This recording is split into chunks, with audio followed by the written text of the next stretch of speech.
Boa noite para você, meu querido. Estamos começando mais um podcast Pode Viver. Hoje de uma forma totalmente diferente. Eu nem imaginava que a gente ia conseguir fazer, mas pela graça de Deus estamos aqui no Espaço Plenitude de Cafelândia, junto com o nosso amigo Douglas e a nossa amiga Dani, e com esse cara que para mim é uma honra e um privilégio poder conhecer Dunga, como a gente chamava, o Dunga Pregador. Que massa, irmão, estar com você aqui, velho. Uma alegria muito grande, né? Estar aqui em Cafelândia e aqui no Paraná, né? Eu vim agora de Goiôerê, vindo pela estrada e vendo terras e mais terras, plantando e colhendo, aliás, plantado já o milho e colhendo.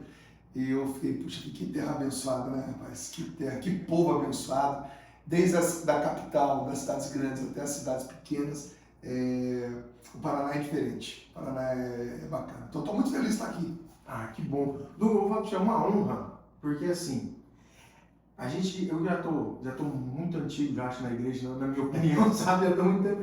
Se você tá antigo, imagina eu falo assim, eu não esperava, juro pra você que eu não esperava, eu não tinha a mínima noção que um dia eu poderia ter a oportunidade de estar com você, principalmente porque foi uma fé fundamentada com uma música Restauração, O Meu Lugar é o Céu. Então a gente assistia você na Canção Nova e eu falava, meu Deus, será que algum dia eu vou poder ver? E hoje estar aqui pra mim é uma honra, velho. Que massa, moço. Legal, né? E eu... Perdão. Não, é legal porque a gente acaba participando da vida de muitas pessoas, né? Senhora. Então, acho que hoje, no meu caso, a minha maior satisfação é justamente isso, né? É ter, pelos 34 anos de vida missionária, pelos 40 anos de conversão, é ter participado de várias etapas da vida de muita gente. Então, para mim, isso aí que você está dizendo agora, para mim é o meu pagamento, na verdade, né? A atual moeda da minha vida é ouvir isso. Eu vou começar falando já. Eu vou te fazer uma pergunta. Eu, como pregador bem menor, eu fico numa alegria imensa quando eu tenho o privilégio de saber que eu estou influenciando alguém positivo. É uma coisa fantástica. Como que é você, em toda a tua trajetória, em toda a tua vida, poder influenciar tantas vidas? Principalmente se você está pegando várias gerações, né? Você pegou uma geração... Eu uso essa expressão assim... Eu fui forjado em um outro fogo. Esse dia eu falava pessoal, hoje está com um novo pensamento, um jeito diferente, e você vem caminhando por essa geração. Como que é ser esse pregador tão atual como nos dias de hoje? É verdade, isso é uma coisa interessante, né? Porque quando eu comecei a pregar de fato, foi lá para os anos 85, né? Comecei meu ministério de pregação. Me converti em 83, né? 83, 84, 85... Eu era aquele jovem que dava testemunho na igreja e tudo mais. E depois eu comecei a levar a sério, né? A leitura da palavra, buscar conhecimento com as pessoas mais velhas. Sempre gostei de estar em rodinhas de pessoas bem mais velhas do que eu. Até hoje eu sou assim, eu sento no banco da praça para ouvir as pessoas que estão lá sentadas, aposentadas e tudo mais. A gente aprende muito com os mais velhos. Então eu sempre tive esse perfil. Então em 85 eu me vi como um pregador dentro de grupo de oração. Era o maior grupo de oração da minha cidade, que era Pindamonhangaba, voltei a morar lá. E ali eu comecei a pregar de fato, né? Primeiro do grupo de oração, os encontros finais de semana, e depois, é claro, com a minha ida para a Canção Nova, a coisa tomou um volume muito maior. Mas eu já era pregador quando eu cheguei lá. Então eu me converti em 83, fui para a Canção Nova em 91. Em 94 gravei meu primeiro CD, que era LP na época, né? Eu Pense Bem. E aquilo me lançou para o mundo, né? Para pregar, para cantar, e aí a gente vai crescendo. Então eu peguei várias gerações. Antigamente as pessoas tiravam foto comigo e diziam assim, sou seu fã, antigamente. Depois passava um tempo, nossa, minha mãe é sua fã. E hoje eu tiro fotos e a pessoa fala, você não tem noção como a minha avó te ama. Então eu estou pegando aí, né? Eu já sou avô, né? Comecei minha carreira ainda solteiro, mas hoje eu já sou avô. Então, realmente, essa trajetória, né, de ter participado, claro que a gente influencia muitas pessoas, mas eu uso o termo, eu participo da vida de muita gente. Muita gente, muitos padres, por exemplo, hoje, a maior parte dos convites que eu recebo são de padres. E esses padres, quando eu chego na paróquia deles, eles dizem, olha, em 1998, em 2001 ou em 2010, você pregou na minha cidade, eu me converti na sua pregação, depois eu descobri minha vocação, hoje eu sou padre E hoje eu estou tendo a alegria de trazer na minha paróquia. Então, veja, desde os padres a pessoas que se casaram ao longo desse tempo, ouvindo minhas canções, ouvindo minhas pregações, hoje são pais, são até avós. Então, a gente, na verdade, eu participo do processo de muita gente e acabo influenciando, é lógico, né? Graças a Deus, influenciando bem, né? Uma coisa que eu achei muito legal nas suas pregações, que um dia você falou assim, e é algo que eu coloquei como meta e eu acabei tomando outro ritmo de pregação, né? Você um dia falou assim, olha, eu me dediquei para o jovem. Eu lembro que você falou, achei muito bonito, se eu não me engano, foi no PHN, você falava assim, eu sou chamado para pregação para casais, eu sou chamado para pregação para adultos, sou pregação, mas existe algo que, para mim, que é com os jovens. E hoje o jovem, quando enxerga você, ele enxerga o PHN, ele enxerga a sua trajetória, ele enxerga a sua vida. Eu vou fazer uma pergunta que é muito mais vou aproveitar e vou fazer um workshop para eu poder, eu vou sugar o que eu posso. Como é você hoje, passando tanto tempo, conseguindo ainda atualizar e ser um pregador para jovem? Sabe por quê? Existe uma coisa que eu sou extremamente contra, não sei se você é também. A galera condena a juventude. Ah, jovem não quer nada, hoje a geração é assim, assim, assado. Mas você hoje ainda tem esse reflexo. Depois de tanto tempo pregando, você ainda é um reflexo para a juventude. Por quê? Porque eu acho que você ainda se compromete com isso. E essa afirmação eu me lembro bem dela, eu cheguei a fazer essa afirmação várias vezes, que eu me identificava realmente como um pregador para a juventude. E eu era jovem. Hoje eu tenho 60 anos. Quanto? Então, 60, né? Meu Deus, eu tenho 60 anos. Eu tô rezando pouco, eu tô com cara de 60 anos. Então eu passei, digamos que eu passei dessa fase. O que hoje acontece comigo é que, talvez pelo convívio que eu tenho com a juventude, então eu tenho uma identidade muito grande com a juventude. Os temas que eu abordo hoje, eles não são exclusivamente para a juventude. Mas talvez eu abordo temas que a juventude sonha viver um dia, entendeu? Sonha conquistar um dia. Porque houve uma época da minha vida, por exemplo, lá pelos anos 97, 98, até 2010, 2012, que eu preguei realmente exclusivamente para jovem. Então, vamos dizer, de 94 até 2004. Esses 10 anos, essa década, inclusive dentro dessa década, está o surgimento do PHN, né, em 1998. Então, de 94 a 2004, eu preguei, eu me dediquei exclusivamente para a juventude. Então, provavelmente essa afirmação você deve ter ouvido nessa faixa etária aí de cronológica. E eu realmente preguei só para jovem. Preguei para jovem, eu analisava a vida dos jovens, os problemas dos jovens, tal. Só que esse jovem, o qual eu ajudei a formar, ele cresceu, né? Ele namorou, ele constituiu família, ele formou na faculdade, ele se tornou um profissional liberal ou então um funcionário de uma empresa. E ele veio comigo. Então eu precisei conversar com ele em outros assuntos, né? Eu precisei orientá-lo também na vida de casado, na vida profissional, na vida dos novos problemas que ele tem. Então eu tive também que evoluir, porque senão eu iria abandoná-lo. Então, a princípio eu pregava o querigma, né, a conversão nua e crua, para dar aquela porrada no coco dele mesmo, para ele ter a conversão. Mas depois, esse mesmo jovem, eu decidi acompanhá-lo. Então esse jovem, ele se converteu, esse jovem, ele formou na faculdade, esse jovem, ele se casou, ele teve o primeiro filho, esse jovem descobriu a vocação para sacerdote, e eu fiz esse caminho com ele. Então hoje, eu, apesar de influenciar e ser ainda uma referência na vida da juventude, muito mais porque os pais, por aquilo que os pais dessa juventude, falam de mim para ela. Então, meu pai fala de você, meu pai se converteu te ouvindo, meu pai ouve sua música, a música Restauração acompanhou meu pai, hoje sou eu que a escuto e tal. Só que eu tive que fazer esse caminho de acompanhamento. Então, hoje, a minha pregação, eu abordo temas um pouco mais maduros, né? Que é o que o jovem vai viver daqui a pouco, né? Então, quando eu sou chamado para pregar para a juventude mesmo, para um encontro de jovem, quando eu chego lá, eu não bato tanto como eu batia antigamente, né? Eu não Eu não toco tanto na ferida como eu tocava antigamente.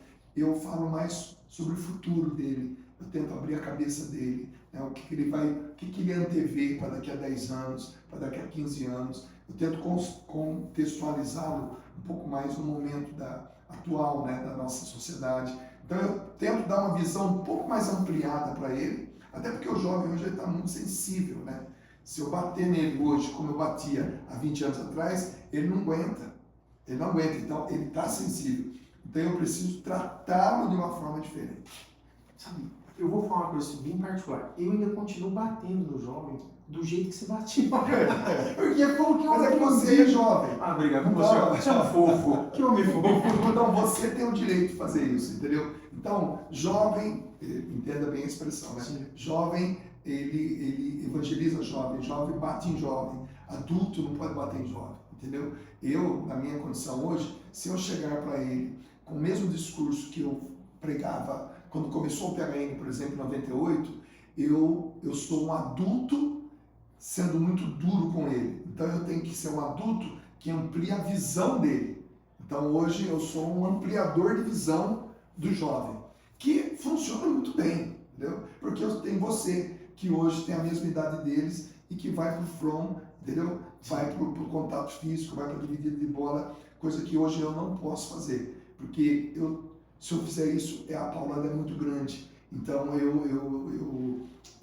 mais vou decepcioná-lo, ou vou encurtar o caminho dele, ou vou mandar ele fora da igreja. Então hoje não, hoje eu sou avô, cara. Então eu tenho que abraçar o cara, eu não posso assustar o cara. Mas funciona do mesmo jeito, porque eu canto, o meu lugar é o céu, para parar de pecar. Nossa. Eu conquisto o cara, eu jogo futebol com o cara, eu me visto igual o cara, eu tenho assim uma aparência saudável. Se você olhar bem para mim, você vai ver que eu sou velho, cara. Mas, olhando rápido, eu engano, entendeu? Ah, só um relance. Se maquiar, então fica top. Então, quer dizer, eu convivo com você e sou uma fonte de sabedoria para você. Mas eu não posso te tratar como se eu tivesse a sua idade, porque senão o peso vai ser muito grande. Então eu sou muito mais um cara hoje que abraça, né, que mostra o caminho, do que um cara que briga porque o cara não está no caminho. Tá? Mais ou menos assim, entendeu? Eu vou fazer uma pergunta para você. Ela é meio polêmica, porque eu faço disso uma polêmica nas minhas pregações e falo isso nas formações que eu faço. Eu sinto muita saudade, eu entendo que o tempo mudou, mas hoje eu sinto essa falta. Ontem até eu conversava com o pessoal e falava assim, existia um tempo na igreja que a gente esperava aquilo que viria, a monção que viria da canção nova, a monção que viria dos eventos de vocês, aquilo que vocês profetizavam e outros profetas falavam também, para aquilo que nós íamos viver. Uhum. Eu lembro que um dia o padre Jonas fez num evento que você estava, a gente assistia, porque era hoje a gente tem um celular e assiste toda hora, mas naquela época, meu Deus, eu lembro que vocês abriram a bandeira do Brasil e fizeram uma profecia que nós viveríamos um tempo de milagres. E o meu grupo de jovens, lá no interior do Paraná, lá no Paranavaí, dentro de uma capela que tinha 600 pessoas, o grupo de jovens tinha 30. A gente se sustentava com isso. Uhum. Então, quer dizer, olha eu sinto vontade de chorar nessa hora. Porque eu lembro que a gente falou assim, gente, fique sossegado, porque a monção, a profecia para esse ano vai ser de milagre. E a gente rezava pedindo isso. E a gente veio passando uma geração que vimos muito milagre, vimos muito mover. Hoje a gente vê uma geração um pouco mais sensível e às vezes eu vejo uma geração um pouco mais desinteressada. Ontem eu preguei sobre buscar as coisas do alto e eu usei a sua música como referência, o meu lugar é o céu. Você acha que hoje a geração que nós estamos vivendo, influenciada pelo meio de comunicação, influenciada por tudo, está tendo uma mística de céu, de santidade, de ousadia? E você é até mais ousado, perdão se o que eu vou falar para ofender a galera.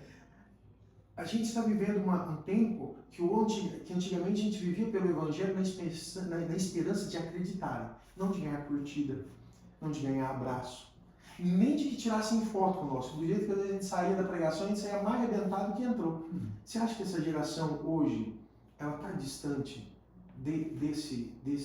dessa essência que era a evangelização de antigamente?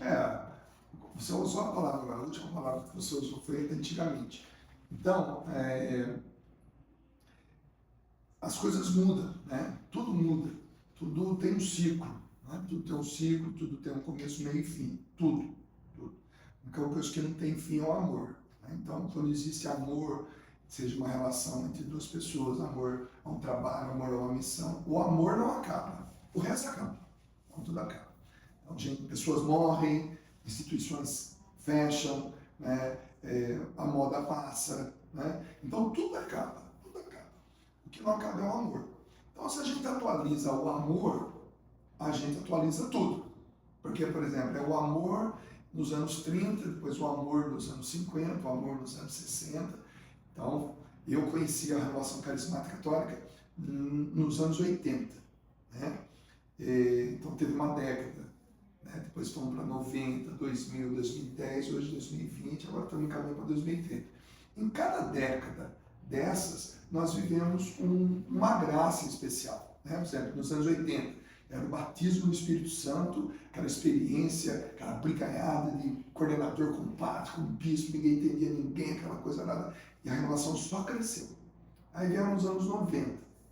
Os anos 90 foram os anos assim das novas comunidades, né? Começaram a surgir Canção Nova, Shalom, Arca da Aliança, Obra de Maria, papapá. Então foram anos das novas comunidades. Foi uma outra graça, né? Depois veio os anos 2000, os meios de comunicação, televisão, rádio. Depois 2010, internet. Então veja que são várias décadas e várias graças. Junto com as várias décadas e as várias graças, vem as várias doenças e novas modalidades de pecado, né? Então, por exemplo, em 1998, eu me lembro que eu pregava contra a masturbação.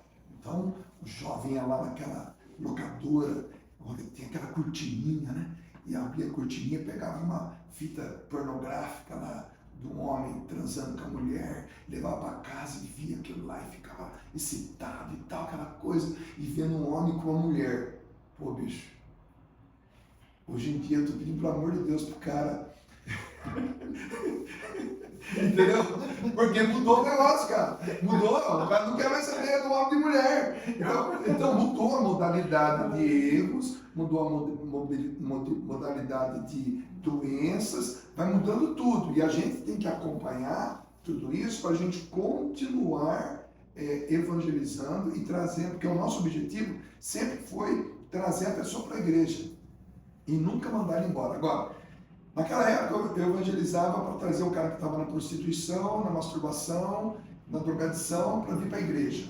Qual era a doença dele? A doença dele é porque ele se movia em acidente de carro, ele quebrava a cara, era viciado, Hoje em dia, quais são as doenças dessas pessoas? É doença mental, é medo, é pânico, é ansiedade, é isso, aquilo. Qual é a modalidade de pecado hoje? É isso, aquilo, tal.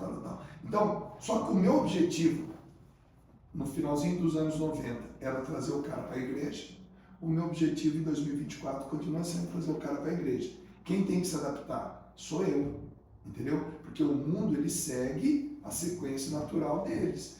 E, digamos assim, depois de um tempo, o mundo repensa, volta atrás, né? Mede as consequências dos atos. Então, nós, evangelizadores, a gente tem que acompanhar isso. Então, por exemplo, se eu pregar hoje exatamente como eu pregava em 1998, quando surgiu o PHN, eu vou estar pregando para uma geração que já morreu, que não existe mais, que nem é mais jovem. Então hoje eu tenho que olhar para a juventude, analisar quais são as doenças, quais são os pecados, como eu vou abordá-los, mas sempre com o objetivo de trazê-los para a igreja, né? Nunca afastá-los. Então, o que eu tenho que fazer hoje? Que tipo de linguagem eu tenho que usar hoje para continuar trazendo eles para a igreja? Então, se eu usar exatamente o que eu fazia em 98, quando Deus me deu a graça, né, de estar ali na implantação do PHN, se eu fizer exatamente igual, eu não serei eficaz, né? Eu serei eficiente. Qual a diferença de eficiente e eficaz? O eficiente trabalha, mas o resultado não é proporcional à energia que ele gasta. O eficaz não. O eficaz, o que ele faz, o resultado é proporcional. Se ele fez pouco, mas ele fez bem feito, vai ter resultado. Se ele fez muito, vai ter resultado. Então, nós precisamos ser eficazes na evangelização e não eficientes. Eficiente é o cara que trabalha muito. Eficaz é o cara que tem muito resultado. Então, hoje eu trabalho com televisão, trabalho com internet, eu dou encontro, eu faço show, mas eu tenho que estar adaptado ao meu tempo de hoje. Senão, eu vou ser apenas um cara que clama nas praças, que racha o caniço, entendeu? Então, não, eu preciso medir meus resultados, né? Então, uma boa dica para você também, que é pregador, meça o seu resultado. Está dando resultado? Tá. Ou está fazendo só barulho, entendeu? Então, eu tenho que ter resultado. Eu sou um cara que eu tenho resultado. Então, naquilo que hoje eu me dedico, né? Redes sociais, 2 programas de televisão, shows, grupo de oração, tal. Eu tenho que ter uma autoanálise e dizer, o meu trabalho ainda dá resultado? Dá. Então continua. O meu trabalho ainda dá resultado? Não. Aposenta, pô. Aposenta. Deixa eu chegar no seu lugar. Vou aproveitar que você está no embalo. Eu tenho um projeto chamado Projeto Nações. Eu tinha outra pergunta, vou fazer essa aqui, aproveitar que você deu essa dica. Tem um Projeto Nações, que é uma formação para pregadores missionários, uma galera. Hoje a gente tem 200 alunos, se não me engano. E é uma galera que já está pregando, tal. Isso que você falou é uma coisa que eles questionam muito. Como saber que está acertando? Eu tenho uma experiência, mas, velho, você está anos-luz na minha frente. Você que falou uma coisa que eu nunca imaginei que talvez eu falaria para os meus próprios alunos, sobre métrica. Como que alguém pode se avaliar se ele está sendo um bom pregador ou um bom missionário, além de ter a coerência espiritual? Isso aí a gente já sabe, tem que estar coerente. Se não está, no pregador não é. Mas como faz para poder entender se aquilo que ele está fazendo está gerando isso? Conhecereis a árvore pelo fruto, né? Então, vamos falar do fruto. Quais são os frutos do seu trabalho, né? Por exemplo, vamos falar de coisas bem legais assim dentro da igreja. Frutos de um bom pregador. Ele pertence a uma boa família? Ele gerou uma boa família? Como é que está o rol de amizade dele? Ele tem grandes amigos, entendeu? Ele trabalha, ele paga as contas em dia, entendeu? Quando ele prega, ele volta naquele lugar que ele pregou, entendeu? Quando ele sai daquele lugar que ele pregou, ele deixou paz ou deixou confusão, entendeu? Ele tem um bom relacionamento com a igreja, com o sacerdote, entendeu? Mesmo que o sacerdote não seja daquela espiritualidade que ele é, mas ele conversa com a igreja, entendeu? Ele é solicitado pela igreja, pelo padre, pela paróquia, pelo pároco, pelo vigário. O bispo da diocese conhece ele, entendeu? Então, você faz essa junção toda e você sabe quem é quem. Por exemplo, existe no nosso meio pregadores que nunca conversaram com o seu bispo, que não têm amizade com o seu pároco, com o seu vigário, que não constituiu uma família legal, que é um ausente dentro da sua própria casa, no caso dele não ser ainda casado, ele não é bom no trabalho, ele não se especializou numa função. Então você vê que o contexto da vida da pessoa não condiz com o teor da pregação da pessoa. Então, isso é um bom método para você avaliar se o cara é bom ou não. Né? Porque o cara não pode ser bom só na pregação, ele tem que ser bom em tudo. Aliás, o tudo leva ele para a pregação, porque ele dá moral para ele, entendeu? O tudo que ele vive é que dá moral. Hoje eu sou um pregador, mas olha para o meu casamento, quando eu digo para o meu casamento, eu e a minha esposa. Porque os meus filhos já são outros seres humanos, que têm o direito de errar, têm o direito de fazer o caminho deles. Mas olha para mim, para minha esposa, olha para minhas contas estão em dia, entendeu? Eu estou devendo na praça, né? Eu sou um cara que causa escândalo, eu tenho pessoas que foram prejudicadas por causa da minha postura. Então, essa é a avaliação, sabe? O meu compromisso com a igreja, onde eu vou pregar, eu deixo soluções ou eu deixo problemas? Porque tem muita gente que sai da sua diocese e vai pregar no outro estado, chega lá, prega o que quer, entendeu? Aí quando ele sai, o padre tem que... Quem fez isso? Não, eu tenho que entender que eu estou indo para um contexto eu tenho que ter a humildade de perguntar para o coordenador, qual é a realidade daqui? O que vocês estão precisando ouvir? Porque de Bíblia, nós somos obrigados a entender. Então, É o mínimo, né? é o mínimo. Então, eu tenho que estudar a palavra, eu tenho que entender o contexto daquilo que eu vou pregar. Então, a palavra não muda, mas essa palavra vai ser pregada aqui, nesse contexto. Então, essa avaliação me avalia, entendeu? Essa leitura me lê também. Então, por onde eu passo, eu deixo paz, eu deixo bênção. Eu não posso sair de um lugar e deixar uma confusão. Então, acho que isso é uma boa forma de avaliar quem realmente é um bom ou um mau missionário. Que massa, que top, velho. Eu vou fazer uma pergunta que é bem pessoal. E você falou uma coisa sobre tudo passa. Tudo passa. Fantástico, perfeito. Mas eu vou te fazer uma pergunta. Como que foi escrever uma música que não passou como restauração? Porque a restauração não passa. Quer dizer, estou 19 anos pregando. Uma das primeiras músicas que eu usei para pregação. Uma porque era toda... Hoje, se eu for fazer uma pregação sobre pecado, ela continua atual. É a mesma música. Cara, como é poder escrever uma música, e é muito legal a história, se você puder contar um pouquinho de como ela foi feita, como é ter uma música que passa ao tempo? Exemplo, Restauração, Ninguém Te Ama Como Eu, Utopia, parece que é música eterna. Parece que é uma música, o tempo passa e ela está mais atualizada do que o tempo, sabe? Se eu fizer uma lista aqui de 20 músicas que eu canto no meu show, você pelo menos vai cantar um pedacinho do refrão de cada uma delas, certo? 20 músicas que não passam, certo? Restauração, Meu Lugar é o Céu, O Colo da Mãe, Água Humilde, Transfiguração, Foi Assim, e por aí fora.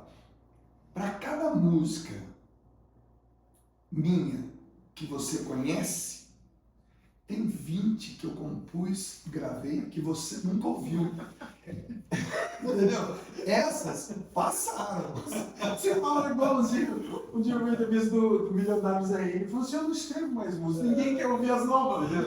Então, para cada música minha que você conhece, tem 20 que você não conhece. Então eu tive que fazer 20 para poder acertar uma. Fiz mais 20, acertei mais uma. Fiz mais 20, acertei mais uma. Entendeu? Então hoje eu chego num show e canto 20. E não canto as outras 200. Entendeu? Então, para eu acertar essas 20, eu tive que sentar, viver, chorar, sofrer, me alegrar. Comprou 20 para sair uma boa. Entendeu? Então, essas 20 não passam. Então tem coisas que eu vou fazer na minha vida que não vão passar, vão marcar, vão ficar não digo para a eternidade, vão ficar para sempre. Né? Entenda sempre esse tempo que a gente vive aqui na Terra, a eternidade lá no céu. Então, tem coisas que vão ficar para sempre. Né? Que é aquela inspiração que Deus te deu, que nem foi para você, né? Foi para a humanidade. Por isso que é muito importante também, quando a gente chega num lugar, cantar música de outras pessoas. Né? Porque aquela música que Deus deu, por exemplo, esqueci o nome do padre agora, que fez Terra Seca, né? Somente em ti, construirei. Aquela música foi dada para ele, mas na verdade foi dada para a humanidade. Então, assim como eu chego no lugar e canto Terra Seca, uma outra pessoa chega no lugar e canta Restauração. Porque essas coisas são para sempre. E as outras que nós fizemos, que você com certeza não vai conhecer, essas passaram. Então, para mim, é muito importante isso, né? Saber que alguma das coisas que a gente fez, a gente acertou tanto, né? E foi fruto do sofrimento daquele momento atual, ou da busca de santidade daquele momento que a gente viveu, foi uma pegada um pouco mais forte na busca de Deus, e que a gente acertou e ficou. E graças a Deus, se eu chegar num lugar hoje, eu sou conhecido, reconhecido, bem tratado, né? Elogiado, paparicado, por causa de uma música Restauração. Até brinco, né? As pessoas falam, quem viu, como é que pode? Eu também, você não gravou Restauração. Entendeu? Então, a Restauração já me deu muito café de graça, me deu muito almoço de graça, já me fez chegar e sair de lugares que eu fui extremamente bem tratado. Por quê? Porque foi algo que Deus deu a mim, mas que não foi na verdade para mim, foi para todo mundo, né? Por que não? Porque uma música deve ser cobrar direito autoral, eu estou te devendo uma casa. É quase automático. E você percebe, ó, ao decorrer do tempo, eu acho que eu falo muito isso, o tempo ele traz uma maturidade muito grande pra gente, né? O jeito de olhar a vida. Você falou uma coisa de avô, eu achei muito legal, né? O meu pai era extremamente grosso e bravo comigo. Hoje, meu pai com os meus sobrinhos, né? E com a minha menina, nossa senhora, quase, os meninos quase montem, faz quase dentro de cavalo. E uma alegria fora de base, né? Você acha que dentro da igreja, hoje, ao decorrer desse tempo, vai criando-se uma maturidade para poder, assim, igual eu falo, igual você falou, acho muito legal, você falou assim, eu entendi o meu tempo. Eu entendi o meu tempo. Você acha que existe essa maturidade? É uma necessidade? Para algumas coisas eu já passei, eu já não sou mais o... Vou dizer um exemplo legal. Chega um momento da vida, e esse momento, ele, às vezes, ele muda de tempo e de espaço. Mas chega um determinado momento da vida, que você é o protagonista, ou seja, o ator principal do filme, certo? Beleza. Então ali, tá tudo, os holofotes sobre você é o protagonista. Passa um tempo, você é o coadjuvante. Lembrando que tem Oscar para coadjuvantes também, né? Então, mas você não é mais o principal, certo? Você agora está do lado do principal. Você é o ator coadjuvante. Tem Oscar para ele, mas ele não é o ator principal, ele não é o protagonista, ele é o coadjuvante. Passa um tempo, ele é um figurinista, entendeu? Ele é um cara que está no elenco, mas não é mais o protagonista, não é o coadjuvante, ele faz parte do elenco, do filme. Chega um outro momento que o cara não é mais o protagonista, não é o coadjuvante, não está mais no elenco, mas ele está sentado vendo filme. Ele está dentro do cinema vendo filme. Ele está vendo as coisas acontecerem. Ele ainda está no contexto, porque se não tiver quem veja, não estou para quê, né? Chega uma hora que o cara nem no cinema entra mais. Entendeu? Ele não está mais no cinema. Só que nessa hora, alguém vai falar assim, vou escrever um filme sobre esse cara aqui, que nem no cinema vai mais. Aí você passa a ser um enredo. Olha como é que é o negócio. Para você se tornar um enredo de um filme, que é mais do que o protagonista, mais que o coadjuvante, mais que o figurante, você precisa sair de cena. Então, você tem que sair de cena. Chega uma hora que você precisa sair de cena. É importante isso, entendeu? Ao longo da vida. E esse ciclo de protagonista até sair de cena e se tornar um enredo, ele vai se repetir algumas vezes na sua vida, entendeu? Você vai voltar de novo. Mas naquele período, que pode durar 10 anos, 15 anos, aquele ciclo, você de protagonista foi para coadjuvante, figurante, sentado no cinema e nem entrar mais no cinema. Então, eu tenho que entender quando é a hora de sair de cena. Eu já saí de cena muitas vezes, em muitos lugares, né? Sai de cena. Cadê o Duncan? Não está mais aqui. Acabou. Ele vai voltar em outro lugar, com outra situação, entendeu? E alguém vai se lembrar dele. Então, quando a gente entende isso, a gente não briga mais por espaço, a gente não se chateia mais por alguma coisa, você tem uma autoconfiança muito maior, você tem história para contar, entendeu? Você tem história para partilhar. E eu estou com 60 anos, vou dizer, me converti em 83, então, por várias vezes, lá na minha cidade, no grupo de oração que eu me converti, depois na fábrica quando eu trabalhava, fui supervisor de manutenção mecânica durante 12 anos, né? Antes de ser missionário. Então, eu era um jovem promissor, tinha 2 carros zero, moto zero, dinheiro pra caramba, mas saí também daquela cena, aí fui para a Canção Nova, você me acompanha, né, há muitos anos, hoje não é na Canção Nova, estou mais, estou em outro lugar. Então, eu entrei e saí de cena várias vezes, né? E agora estou esperando o próximo ato. Uma coisa, eu achei muito legal o que você falou, porque hoje você é um enredo do PRN, né? Sim. É uma coisa, eu não sou mais ainda chacoalham assim do jeito, ainda canto o meu lugar do céu. Sim, eu não estou lá. E não tá. E não é para eu estar lá. Entendeu? Sim. Meu tempo acabou. Agora é uma outra fase. Né? Olha que legal, você poder olhar para uma situação, você poder estar sentado na cadeira e vendo o filme. E no meu caso, nem no cinema eu estou indo mais. Entendeu? Mas tá lá, entendeu? Então, nem no cinema eu estou indo. Então, tá lá. E é bacana, porque aí você fala, pô, que legal. Dediquei 20 anos da minha vida, né? De 1998 a 2019, 21 anos, deixei uma história e agora não é mais, não é que não precisa, não é mais para eu estar. Agora é a vez de uma outra pessoa construir uma outra história. Eu cheguei aos 60, né? Deus está me chamando para uma outra coisa. Então, quando a gente faz essa leitura bonita da vida, cara, a única coisa que não pode mudar é eu e a minha esposa. Eu não posso ir para outro casamento. É ela, entendeu? Eu casei com ela, e agora somos nós dois que vamos viver as outras fases da vida. Por isso que, volto naquela pergunta, né? Eu era um pregador para jovem. Eu não posso mais, eu não posso querer ficar sendo um pregador de jovem. Se eu não cresço, tipo assim, eu tenho que sair da tabuada do 2. Entendeu? Eu tenho que ir para a tabuada do 7, é mais difícil, do 9. Lembra quando você ia ter que 2 vezes 2, 4. 2 vezes 4, 8.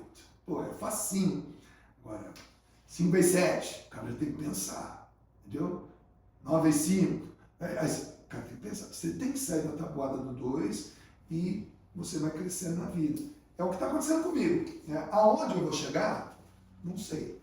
Mas hoje, das coisas que eu faço, a coisa que eu mais gosto de fazer é ser guia na Terra Santa. Né? Então, eu sou guia autorizado na Terra Santa. Então, 45 vezes em Israel e com cursos de guia. Então, são novos desafios, né? São novas situações. Então, tem gente que quer ir na Terra Santa com o Dunga. Por quê? Porque o Dunga foi 45 vezes, estudou lá e é guia lá. Entendeu? Então, são coisas novas e músicas novas, né? Recentemente eu fiz uma música para minha esposa, chama-se Uma Carta de Amor. 3 anos antes da gente se casar, a gente sentou e escrevemos uma carta. Eu escrevi metade da carta, ela escreveu metade da carta. Beleza. E ela guardou essa carta, cara. Há 38 anos ela tem essa carta. Recentemente a gente pegou aquela carta, transformou na letra de uma música e gravamos uma música. Então veja, eu com 37 anos de casado, 60 anos de idade, poder gravar uma música que foi escrita quando nós tínhamos 20 anos. Olha que massa. Não é louco isso aí, cara? Isso é só um sonho meu, eu tenho dislexia, eu não escrevo, não daria. Entendeu? Mas você vê como é que o ciclo da vida muda. Então hoje eu tenho muito mais a contribuir, né? Eu só tenho que respeitar o espaço que me solicita e o tempo de Deus. Pronto. Dunga, eu vou fazer uma última pergunta. Normalmente no podcast eu faço a última pergunta pedindo uma dica, mas velho, eu vou falar o quê? De tudo que você falou, depois que eu não imaginava que seria a resposta que você deu, foi fantástico, mas você tá louco. Mas eu queria fazer uma coisa assim, uma coisa que eu percebo muito, e hoje a gente tem uma linha desse pensamento, mas eu acho que a galera não acredita tanto, a gente fala sobre pessoas que nos inspiraram. E existe um cara que eu não vou ter o privilégio de conhecer ele nessa vida, que era o Padre Jonas. Uhum. E eu lembro de você nas pregações, vocês fazendo momentos ali, e eu ficava impressionado com aquele carinho que você devolvia para ele e o carinho que ele devolvia para você. Sobre um conceito de inspiração. Porque às vezes eu vejo que a juventude hoje obedece um youtuber porque talvez não tenha alguém que inspira ela a um caminho verdadeiro. Né? A gente fala que a juventude não presta, mas somos nós que estamos educando. Então talvez a gente está mostrando errado. Eu queria que você falasse para a galera a importância de alguém que possa te orientar. Como hoje você nos orientou, como outras pessoas estão orientando para um caminho, a influência de alguém na sua vida e na vida das outras pessoas, qual é a importância disso? Para a pessoa procurar, porque às vezes a gente fala assim, não, eu vou ver um vídeo no YouTube e resolver minha vida, né? Como se fosse simples, não é? Eu acho que para isso é necessário ter humildade. Eu acho que o que está faltando para a juventude de hoje é humildade. Né? Ela se acha demais. Né? Ela acha que entende, né? Ela lê uma postagem, faz um curso de 3 dias e já é Master Coach. Né? Nem coach, é Master Coach. Então, hoje em dia, com muito pouca informação, a pessoa já se acha preparada. Então, acho que tem que baixar a bola primeiro. Né? Eu acho que o jovem, ele tem que voltar a ouvir o pai, né? Ouvir a mãe. Se ele não ouve o pai, se ele não ouve a mãe, ele vai ouvir um coach, ele vai ouvir um diretor espiritual, ele vai ouvir um grande pregador? Não vai. Ele vai pegar frasezinhas dele. Então, a primeira coisa que a juventude tem que entender hoje, baixa a bola, ninguém é nada, né, até atingir uma determinada maturidade. Primeira coisa que a juventude tem que aprender, volta a escutar o pai e a mãe. Volta a escutar o pai e a mãe. Se ele não voltar a escutar o pai e a mãe, nem tenta mais nada, vai. Volta a escutar o pai e a mãe. Quando Deus deixou os 10 mandamentos, os primeiros 3 em relação a Ele. Amar a Deus sobre todas as coisas, não tomar seu santo nome em vão e guardar os domingos e festas. Os 3 primeiros mandamentos em relação a Deus. E Ele não prometeu nada para quem cumprisse isso. Aí ele vai para o 4º. O primeiro de uma lista de 7 mandamentos em relação ao homem. O primeiro mandamento é honra teu pai e tua mãe. E só nesse mandamento tem 2 promessas: longos dias e prosperidade. Então, quer se dar bem na vida, cara? Quer viver bastante? Primeiro, honra teu pai e honra tua mãe. Você vai ter dinheiro, longos dias, e a palavra prosperidade significa prosperes, tudo que colabora com as suas esperanças. Que esperança que você tem? Ter uma moto, um carro, um apartamento, uma faculdade, viajar ao mundo, são suas esperanças? Você vai ter, mas você tem que honrar o pai e a mãe. E longos dias para viver tudo isso. Então, quando ele deixou o 4º mandamento, ele já falou para nós, escuta teu pai, cara, escuta tua mãe. Se você não escutar o teu pai e tua mãe, você não vai escutar professor, não vai escutar pensadores, você vai pegar frasezinhas deles e vai tentar ser alguém através da frase de alguém. Uma frase de efeito que você cola lá, dá um print do Instagram, depois você publica, entendeu? Fala que foi você que criou, e não foi. Então a primeira coisa que eu falaria para o jovem hoje, baixa a bola, seja humilde, escuta o pai e a mãe. Fez isso? Então agora vamos para frente. Então agora sim, vamos pegar uma referência, uma boa referência. Eu tive uma boa referência que foi o Padre Jones, agora uma excelente referência. Né? Muitas coisas que eu escutei dele não estão em documentos, não estão em vídeos, não estão em nada. Foi no tu a tu. Né? Tive outras boas referências, como o Padre Léo, né? Como o Padre Rufus, como o Dom Alberto Taveira, como, enfim, os meus 2 primeiros chefes na fábrica onde eu trabalhei, mas nenhum deles chega perto do meu pai, cara. Nenhum, nem Padre Joana, nem Padre Rufo, nem Padre Léo, nenhum deles chega perto da educação que o meu pai me deu. Meu pai era negro, estudou até o 3º ano de escola, foi e voltou para a guerra, foi e voltou da guerra, entendeu? O cara que plantava no quintal de casa, que sustentou minha casa, que me deu todos os conselhos que eu podia ter. Cara, ninguém bateu meu pai. Então, eu honrei meu pai e a minha mãe. Eu espero, por causa disso, que as 2 promessas que Deus fez para mim aconteçam na minha vida. Longos dias e prosperidade. Quero viver bastante e quero que minhas esperanças se realizem. Então, primeira coisa que eu diria para o jovem hoje. Primeiro, escuta o pai e a mãe. E se eles não são mais vivos, tenta lembrar do que eles falaram. Tenta lembrar do que eles falaram para você. Então, escuta o pai e a mãe e depois realmente tenha boas referências. Eu fiz as 2 coisas. Eu lembro de coisas que meu pai me disse, lembro de coisas que o Padre Jonas me disse, que o Padre Léo me disse, que não estão escritos em nenhum papel e que eu observo até hoje. Eu me dei bem na vida. Sou um cara feliz, sou um cara realizado, bem casado, apaixonado por minha esposa, entendeu? Tenho grandes amigos, né? E sou um cara que hoje eu quero tentar passar isso para quem não teve a mesma sorte que eu. Obrigado, meu querido. Falou? Obrigado, que Deus te abençoe. Tamo junto. Tamo junto. Que maravilha poder te conhecer. Valeu, foi ótimo. Valeu, galera!